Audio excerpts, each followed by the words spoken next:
दुख का कारण। एक शहर में एक आलीशान और शानदार घर था। वह शहर का सबसे खूबसूरत घर माना जाता था। लोग उसे देखते तो तारीफ किए बिना नहीं रह पाते। एक बार घर का मालिक किसी काम से कुछ दिनों के लिए शहर से बाहर चला गया। कुछ दिनों बाद जब वह वापस लौटा तो देखा कि उसके मकान से धुआं उठ रहा है। करीब जाने पर उसे घर से आग की लपटें उठती हुई दिखाई पड़ी। उसका खूबसूरत घर जल रहा था।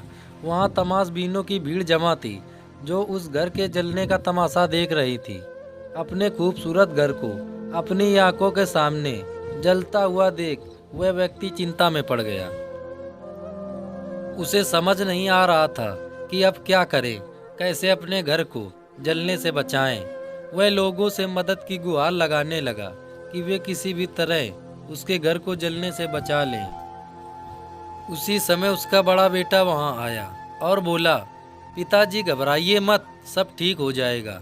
इस बात पर कुछ नाराज होता हुआ पिता बोला, कैसे न घबराऊं, मेरा इतना खूबसूरत घर जल रहा है। बेटे ने उत्तर दिया, पिताजी माफ कीजिएगा, एक बात मैं आपको अब तक बता नहीं पाया था। कुछ दिनों पहले मुझे इस घर के लिए एक बहुत बढ़िया खरीदार मिला था। उसने मेरे सामने मकान की कीमत की 3 गुनी रकम का प्रस्ताव रखा। सौदा इतना अच्छा था कि मैं इनकार नहीं कर पाया और मैंने आपको बिना बताए सौदा तय कर लिया। ये सुनकर पिता की जान में जान आई। उसने राहत की सांस ली और आराम से यूं खड़ा हो गया जैसे सब कुछ ठीक हो गया हो।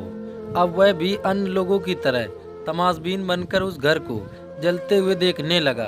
तभी उसका दूसरा बेटा आया और बोला, पिताजी हमारा घर जल रहा है और आप हैं कि बड़े आराम से यहाँ खड़े होकर इसे जलता हुआ देख रहे हैं। आप कुछ करते क्यों नहीं?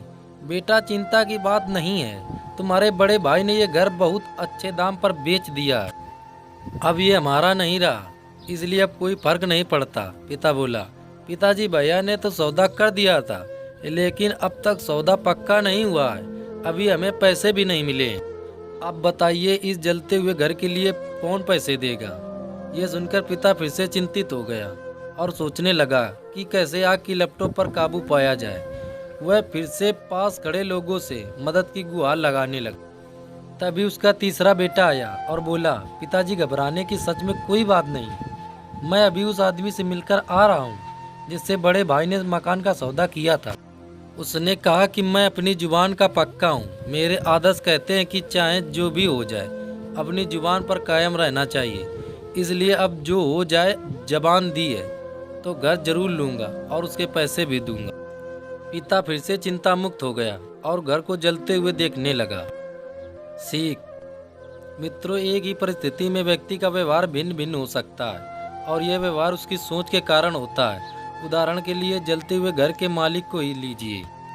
घर तो वही था जो जल रहा था, लेकिन उसके मालिक की सोच में कई बार परिवर्तन आया और उस सोच के साथ उसका व्यवहार भी बदलता गया। असल में जब हम किसी चीज़ से जुड़ जाते हैं तो उसके छिन जाने पर या दूर जाने पर हमें दुख होता है, लेकिन यदि हम किसी चीज़ को खुद से अलग कर देखते हैं तो एक अलग सी आज़ादी महसूस करते हैं और दुख हमें छूता तक नहीं है। इसलिए दुखी होना और न होना पूर्णतः हमारी सोच और मानसिकता पर निर्भर करता है।